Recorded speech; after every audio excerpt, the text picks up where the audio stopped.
शेतकरी मित्रांनो, मी अर्कान रफिक फकीरावाले आपले एकदा मनापासून स्वागत करीत आहे आपलं यूट्यूब चॅनलवर। मित्रांनो, कर्जमाफीची तारीख कधी ठरणार याची सर्व शेतकऱ्यांना प्रतीक्षा आहे। मित्रांनो, मी संपूर्ण माहिती तुम्हाला आजच्या या व्हिडिओच्या माध्यमातून देणार आहोत, तर यासाठी व्हिडिओ शेवटपर्यंत पूर्ण पहा आणि तुम्ही चॅनलवर नवीन असाल तर चॅनलला नक्की सबस्क्राइब करून घ्या।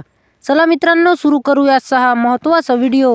मित्रांनो, महायुती सरकार कर्जमुक्तीचे आश्वासन देऊन सत्तेवर बसले। विरोधकांनी कर्जमाफीचे आश्वासन दिल्यानंतर भाजपनेही आपल्या जाहीरनाम्यात कर्जमुक्तीचा स्पष्ट उल्लेखच केला होता, तर तत्कालीन मुख्यमंत्री एकनाथ शिंदे आणि उपमुख्यमंत्री देवेंद्र फडणवीस यांनी कर्जमाफीचे आश्वासन दिले होते। मित्रांनो, सरकार सत्तेत येऊन आता 3 महिने झाले, मात्र सरकारने कर्जमाफी केली नाही।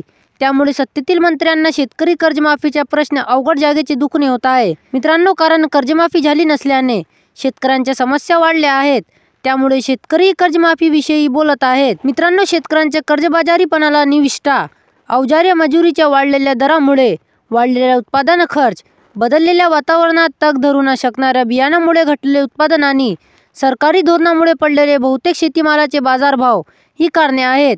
जशी महागाई वाढत आहे तसे बियाणे, खते, कीटकनाशकांचे भाव वाढत आहेत। मागील 5 वर्षात ही वाढ 30% दरम्यान आहे। शेतीसाठी आवश्यक असलेल्या अवजारांचे भावही वाढले। ट्रॅक्टर, मिनी ट्रॅक्टर, स्वयंचलित इतर अवजारे, हात अवजारे महाग झाली। गावात शेती कामासाठी मजूर मिळत नाही, त्यामुळे शहरी भागातील मजुराचा दर ग्रामीण भागातही पोहोचला। शेतीसाठी सर्व खर्च वाढला, मात्र शेतीमालाचे बाजारभाव गेल्या 4 वर्षापासून कमी होत आहे। यात सरकारच्या धोरणाचा मोठा वाटा आहे, त्यामुळे शेतकरी कर्जे भरू शकत नाही। मित्रांनो, हा व्हिडिओ तुम्हाला माहितीपूर्ण आणि उपयुक्त वाटला असेल तर व्हिडिओला लाईक करा आणि तुम्ही चॅनलवर नवीन असाल तर चॅनलला नक्की सबस्क्राइब करून घ्या। मित्रांनो, या व्हिडिओमध्ये एवढाच। भेटूया नवीन व्हिडिओमध्ये नवीन माहितीसह। वस्सलाम।